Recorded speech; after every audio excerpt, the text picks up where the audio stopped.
All right, everyone. So I want to talk to you guys about something that I talked about during the stream, but I want to talk more about. So here I am doing a video. I want to talk to you guys about how people are celebrating the death, or really I should say the murder of Brian Thompson, who was a CEO of a major health insurance company, and he was gunned down in the middle of New York City. And during the stream, someone said, "Hey, Ted, go onto X and look up Brian Thompson, the guy who was murdered. Look his name up on X, and you will see people celebrating his death." And so I looked up his name, and sure enough, almost all the comments that I saw were celebrating this guy being murdered. I could only find one comment that was sympathetic towards him. The rest of the comments that I saw were basically saying this guy deserved it. They were celebrating this man being murdered because he was the CEO of a major health insurance company. And they were saying, screw this guy. He denied all of these American people's requests for insurance money, people who were sick, people who had medical problems, and he didn't care. He was callous towards the poor. He was callous towards poor, working class Americans. Screw this guy, blah, blah, blah. So I'm looking at all these comments and I'm thinking, oh my God, I've talked about this phenomenon before.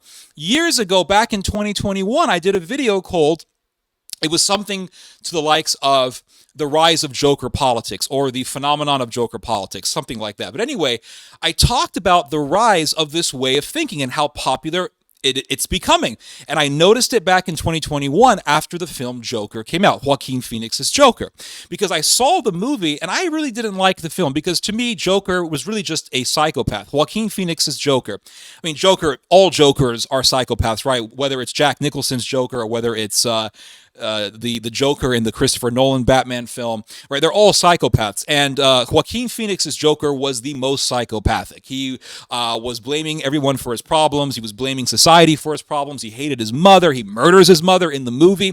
And what really, really disturbed me about the reaction towards the Joker movie was how many people felt like they could empathize with Joker, how many people felt like they could relate to Joker, how many people felt a sense of familiarity with Joker, with Joaquin Phoenix's Joker. And I'm thinking, this guy murdered his mom. This guy's he's a revolutionary. He is a populist. He is a fanatic.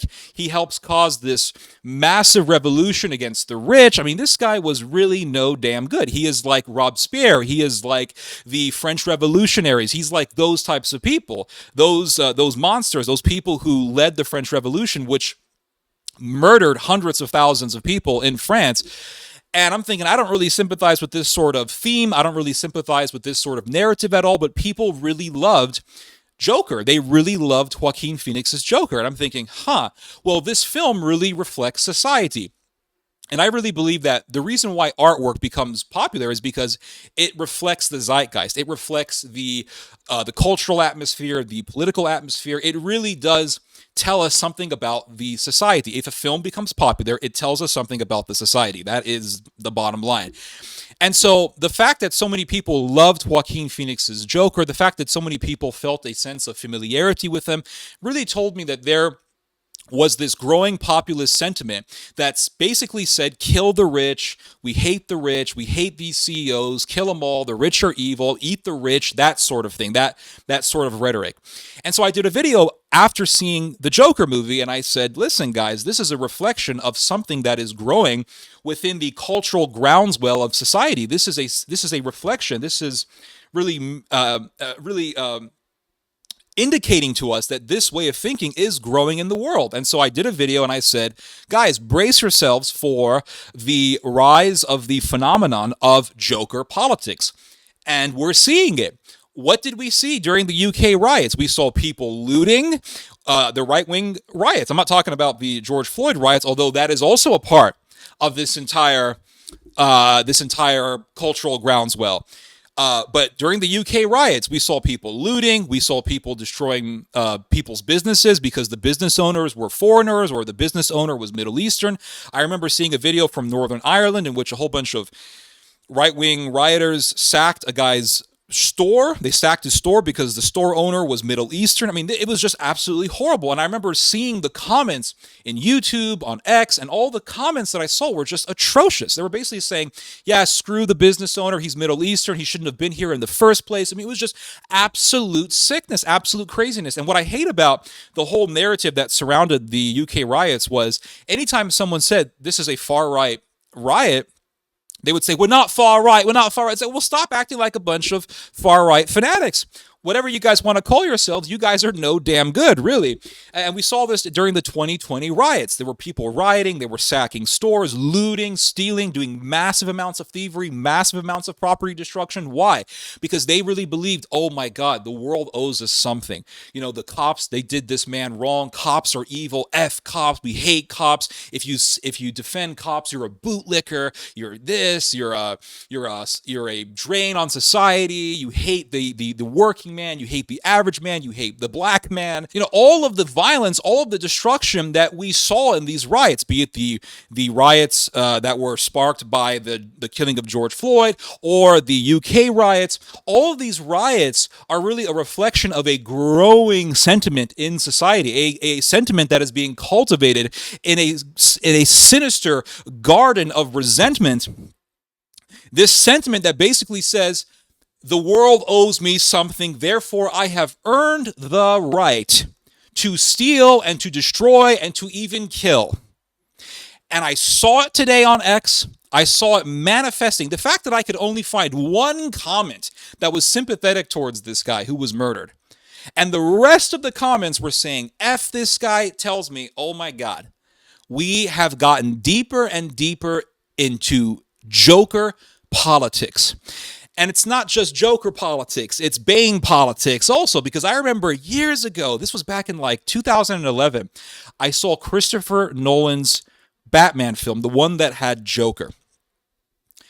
And, the one that had Bane, not the one that had Joker, sorry, the one that had Bane. I saw that film in theater. And Bane is a revolutionary. Bane is not just a criminal, he's a revolutionary, and revolutionaries tend to be criminals, but this guy was a criminal and a revolutionary. And so he starts a revolution in Gotham. And he says, I give Gotham to the people. And then all of a sudden you see all these mock trials happening. And then the guy who played Scarecrow in the first Christopher Nolan film, the guy who played Scarecrow, that Irish guy, all of a sudden he is a judge in this trial and he is sentencing people. He's saying, okay, I sentence you to death. You're going to be forced to walk on some ice, very, very thin ice, that sort of thing. And people in the crowd, in the film, in this scene, they're loving it. The mobs who are following Bane, they're absolutely loving it. And I remember sitting there in the theater, watching this film, thinking to myself, oh my God, this is the French Revolution. Like, this is totally the French Revolution. This film, what it's depicting is really a modern way of presenting what happened in the late 18th century in France.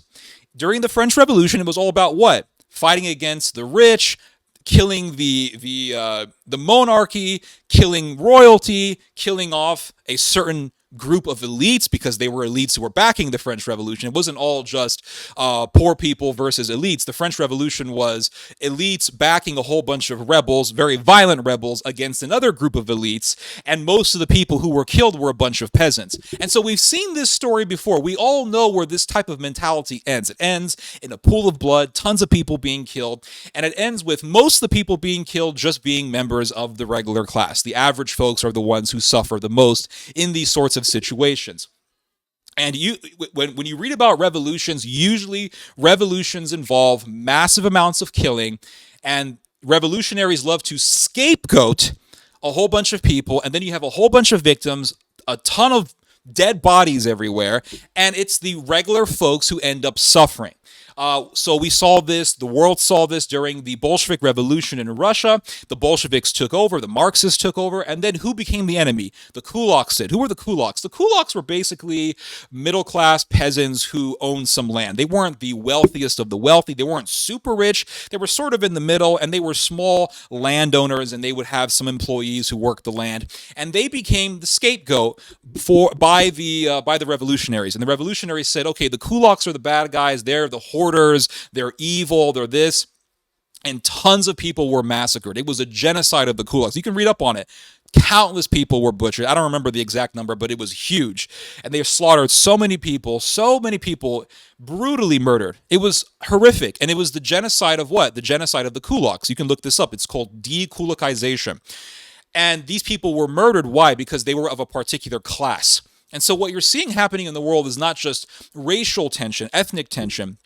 What you're also seeing, and you're seeing a lot of this, is class tension. This person is evil because he is a part of a particular class. Now, what's crazy is that a lot of these people who want to hate on this guy who was murdered and mock him and celebrate his death are also the same types of people who would love Elon Musk. I'm not saying they're all this way, but I'm pretty certain that a lot of these people who are celebrating this guy's death are the same types of people who revere Elon Musk. So they don't hate all the rich, they hate a certain type of rich person. But Elon Musk is cool because he bought Twitter and he allowed everyone to say whatever the hell they want. And so they respect Elon Musk because he is one of the elites who is backing this populist surge. He is supporting this right-wing / nationalist / populist surge in the world. He is a huge factor in this growing groundswell of Joker politics. And that's why you see Elon Musk saying things that he knows riles people up. That's why you see Elon Musk agreeing with a statement that said that Jews or that some Jewish groups are antagonistic towards white people, that sort of thing. Elon Musk is playing a big role in putting fuel on the fire of populism and nationalism. It's actually very, very scary to see what's happening. And people want to celebrate this. They think it's great. People who have read history know that this is not great. This is actually pretty creepy, eerie, harrowing, and quite foreboding. And so you see these people, they want to hate this guy because of his certain position. He's the CEO of a health insurance company, et cetera, et cetera. And it goes right back to the type of sentiment that we see reflected in the film Joker, the Joker played by Joaquin Phoenix. So Joker kills 3 of these stockbroker guys, and everyone's celebrating Joker. Joker becomes the hero, and then he starts a revolution. Well, the fact that that film was so popular really reflected that type of sentiment is rising up. It's growing.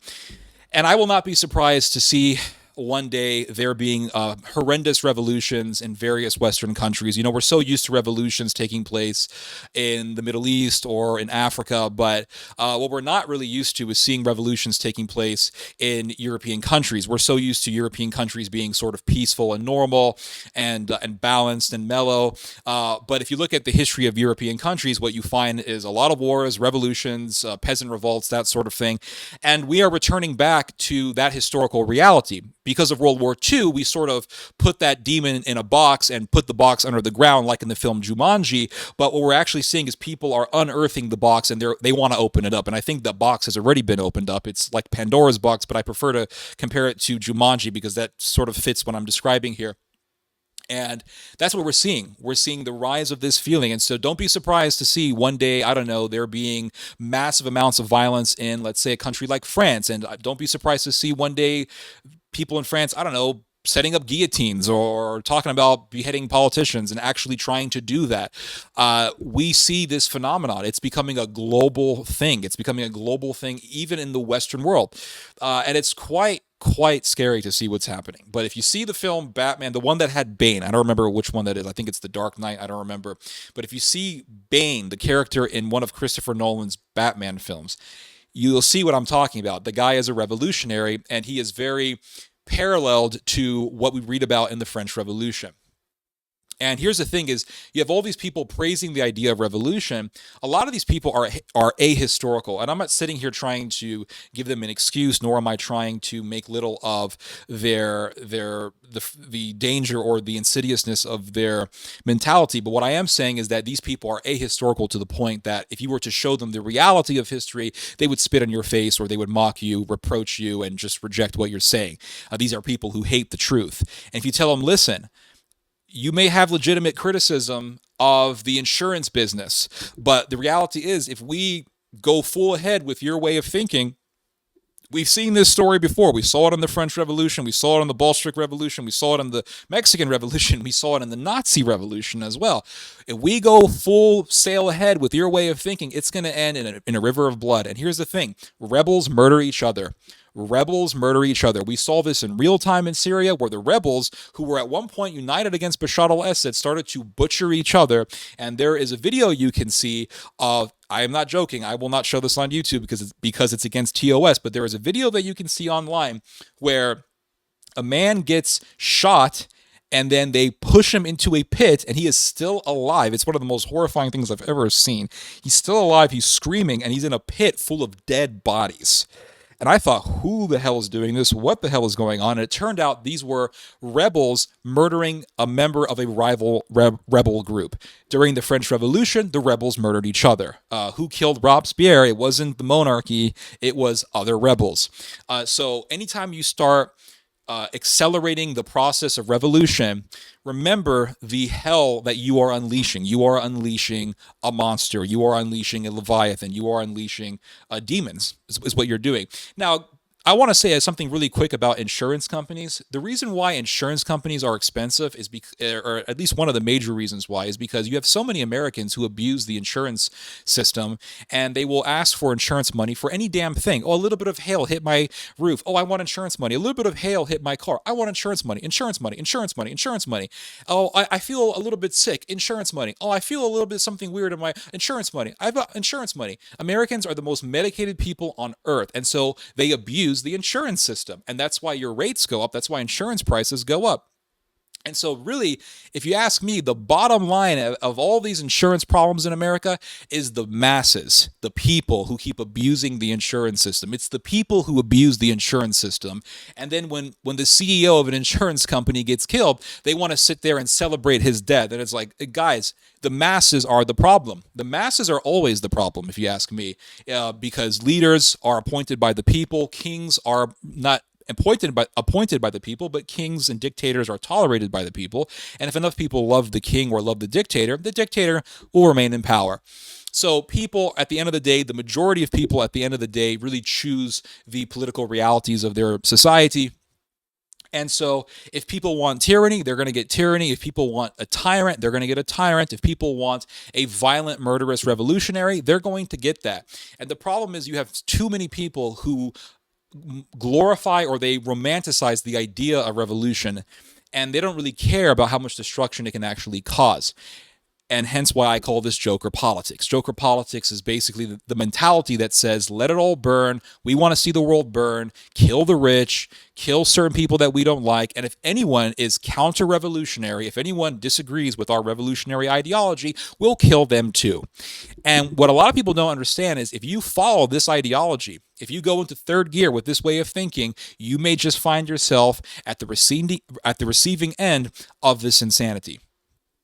And I'm just going to warn all of you guys with that. So, as I said back in 2021, brace yourselves for Joker politics, and we're seeing a lot more of it, and it's becoming very, very real. We saw the revolution in Syria. That turned out horrendous.